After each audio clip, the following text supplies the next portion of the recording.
सभी विद्यार्थियों को मेरा नमस्कार। तो जैसा आप सभी जानते हैं कि पिछले वीडियो में हमने जो कविता थी हमारी, यह है दंतुरित मुस्कान, नागार्जुन जी इसके कवि थे। तो उसका आज हम उसी के अंदर जो दूसरा भाग है फसल, उसके दो पद्यांश है, उनकी व्याख्या इस वीडियो में हम करेंगे। तो इस कविता में फसल का जो वर्णन है, खेतों के अंदर जो भिन्न भिन्न प्रकार की फसलें पैदा होती है उनका वर्णन यहाँ पर किया गया है कि फसल को पैदा करने के लिए, उत्पन्न करने के लिए, उनका पालन पोषण करने के लिए किन किन वस्तुओं की आवश्यकता होती है वो सब इसमें दर्शाया गया है। तो प्रारंभ करते हैं कि एक के नहीं, दो के नहीं, ढेर सारी नदियों के पानी का जादू। एक के नहीं, दो के नहीं, लाख लाख कोटि कोटि हाथों के स्पर्श की गरिमा। एक की नहीं, दो की नहीं, हजार हजार खेतों की मिट्टी का गुण धर्म। तो देखिए, इस कविता का जो पद्यांश है, इसमें कवि कहता है कि फसल को पैदा करने के लिए, फसल को पैदा करने के लिए, उत्पन्न करने के लिए अनेक प्रकार की नदियों के पानी की आवश्यकता होती है। अर्थात फसल जो होती है वो अनेक नदियों के पानी के अपना जादू का जो प्रभाव है वो दिखाता है। कहने का अभिप्राय है कि नदियों से जो प्राप्त पानी होता है उससे फसलें उगाई जाती हैं।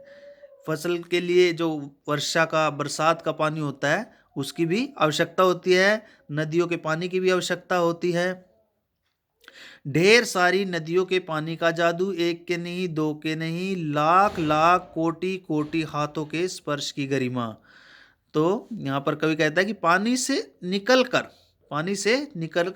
फसल क्या होती है, बड़ी होती है। पानी से उसको पोषण मिलता है। जिस प्रकार से मनुष्य भोजन खाता है उसको उससे पोषण मिलता है, उसी प्रकार से फसल को जो पोषण प्राप्त होता है वो पानी से होता है। पानी से पानी का पोषण, पानी को ग्रहण करके फसल का पोषण होता है।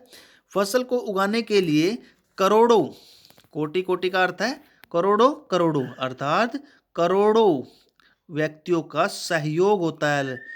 कोटि कोटि हाथों के स्पर्श की गरिमा, तो इसमें करोड़ों करोड़ों व्यक्तियों के हाथों का सहयोग होता है। अर्थात फसल उगाने के लिए करोड़ों लोग काम करते हैं। उसको पैदा करने से लेकर और उसको कटाई के समय तक अनेक प्रकार के जो व्यक्ति हैं उसमें अपना योगदान देते हैं, सहयोग देते हैं।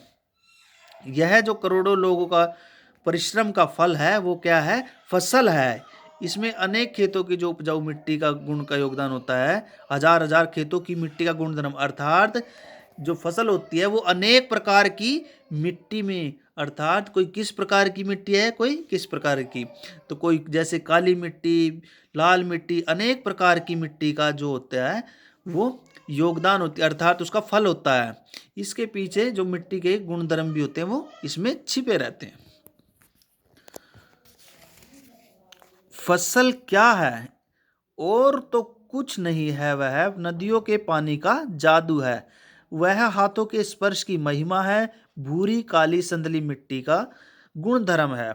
रूपांतर है सूरज की किरणों का, सिमटा हुआ संकोच है हवा की थिरकन का। अर्थात इसमें कहा गया है कि फसल क्या है, फसल क्या है। कवि कहता है कि और तो कुछ नहीं है, वह कुछ नहीं है। क्या है? नदियों के पानी का जादू है, नदियों के पानी का असर है, नदियों के पानी का जो है गुण है। हाथों के स्पर्श की महिमा है। हाथों के स्पर्श की कहने का अभिप्राय है कि जब फसल को बोया जाता है खेतों के अंदर, जब उसको उत्पन्न करने के लिए बीज जो है वो बोया जाता है, उगाया जाता है, लगाया जाता है, तो वो क्या होता है उसमें भिन्न भिन्न प्रकार के, जैसे उसमें कुछ बोने के लिए, फिर उसके अंदर पालन पोषण करने के लिए, उसमें खाद वगैरह डालने के लिए, उसके पश्चात उसको काटने के लिए अनेक प्रकार के जो व्यक्ति हैं वो कार्य करते हैं। तो हाथों अनेक जो होते हैं, यानी कि करोड़ों हाथों के स्पर्श की क्या है, महिमा है। भूरी काली संदली मिट्टी का गुण धर्म है। अर्थात फसल को उत्पन्न करने के लिए अनेक प्रकार की मिट्टी, अर्थात कोई फसल किस मिट्टी में होती है तो और कोई किस में। तो जैसे भूरी काली संदली मिट्टी का क्या है, गुण धर्म है। जैसे जो चाय होती है वो बागानों में उत्पन्न होती है। तो इसी प्रकार से अनेक अनेक प्रकार की जो मिट्टी होती है उसमें अनेक अनेक प्रकार की फसलें उगाई जाती हैं। रूपांतर है सूरज की किरणों का, अर्थात फसल कुछ नहीं है, रूपांतर बदला हुआ, रूपांतर होता है बदला हुआ जो रूप है वो क्या है, सूरज की किरणों का जो बदला हुआ रूप क्या है, वो फसल है। सिमटा हुआ संकोच है हवा की थिरकन का, अर्थात कभी कहता है कि फसल कुछ नहीं, क्या है, सिमटा हुआ, एक सिमटा हुआ जो भाग है वो हवा का है। फसल कुछ नहीं, फसल क्या है, हवा का एक भाग है। हवा का भाग इसलिए क्योंकि फसल को पकने के लिए सूर्य की जो धूप होती है, किरणें होती है, उनके अलावा हवा की भी अधिक मात्रा में आवश्यकता होती है।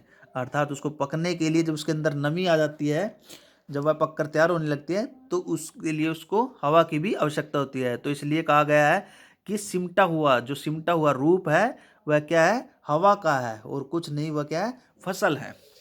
तो ये हमारी कविता थी। आगे का जो अध्याय है वो हम अगली वीडियो में करेंगे। तो सभी विद्यार्थी इसको साथ साथ याद करेंगे और इसकी व्याख्या को कॉपी पे लिखेंगे। धन्यवाद।